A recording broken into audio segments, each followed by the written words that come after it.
আসসালামু আলাইকুম। আজকে আমি যে মেডিসিনটি নিয়ে আপনাদের সামনে আলোচনা করব সেটার নাম হলো সিটোরিপ ৯০ ১২০ মিলিগ্রাম ট্যাবলেট, যার মধ্যে রয়েছে ইটোরকক্সিব ১২০ মিলিগ্রাম। এটি একমি ল্যাবরেটরিজ লিমিটেডের একটি ঔষধ। আজকে আমরা এই ভিডিওতে এই সিটোরিপ ১২০ মিলিগ্রাম ট্যাবলেট সম্পর্কে বিস্তারিত আলোচনা করব। এটা মূলত কি রোগে কাজ করে থাকে, এর মাত্রা ও সেবনবিধি কি, পার্শ্ব প্রতিক্রিয়া কি, এই সকল দিকগুলো নিয়ে বিস্তারিত আলোচনা করব।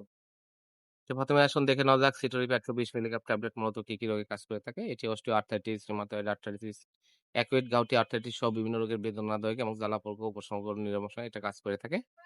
এছাড়া এটি পায়ের পাতা ব্যথা, পায়ের গোড়ালি ব্যথা, আঙ্গুলে ব্যথা, হাঁটুতে ব্যথা, উম হাতের কনুই কবজি ব্যথা, হাতের আঙ্গুলে ব্যথা, পিঠে ব্যথা, মাজাতে ব্যথা, কোমরে হাড় ক্ষয়জনিত ব্যথা, ঘাড়ে ব্যথা, এই সকল যেকোনো ধরনের ব্যথার জন্য এটা খুবই কার্যকারী একটি মেডিসিন। এই সিটোরিপ ১২০ মিলিগ্রাম। এছাড়া এটি সার্জারি পরবর্তী দাঁতের ব্যথার জন্য স্বল্প মেয়াদের জন্য এটি নির্দেশিত। এটা ভালো কাজ করে থাকে। এবার আসুন দেখে নেওয়া যাক এর মাত্রা ও সেবনবিধি কি? এটি প্রাপ্তবয়স্ক বা ১৬ বছরের ঊর্ধ্বে যাদের বয়স তাদের জন্য।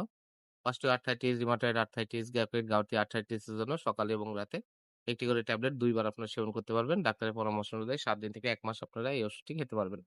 আর সার্জারি পরবর্তী দাঁতের ব্যথার জন্য সর্বোচ্চ মাত্রায় ৩ দিন আপনারা এই ওষুধটি সেবন করতে পারবেন। এবার আসুন দেখে নেওয়া যাক এর মাত্রা, এর পার্শ্ব প্রতিক্রিয়া কি? পার্শ্ব প্রতিক্রিয়া হলো এর ব্যবহারে বমি ভাব, বমি, ডায়রিয়া, অনেক সময় উচ্চ রক্তচাপ এসব হতে পারে। এটি গর্ভাবস্থা এবং স্তন্যদানকালে নির্দেশিত নয়। যাদের যকৃত এবং বৃক্কে সমস্যা রয়েছে তাদের জন্য নির্দেশিত নয় এবং ১৬ বছরের নিচে কৈশোরদের ক্ষেত্রেও এটি নির্দেশিত নয়। সিটোরিপ ১২০ মিলিগ্রাম প্রতিটির দাম ৳১৪। আপনার হাতের কাছে যেকোনো ফার্মেসিতে এটি পেয়ে যাবেন।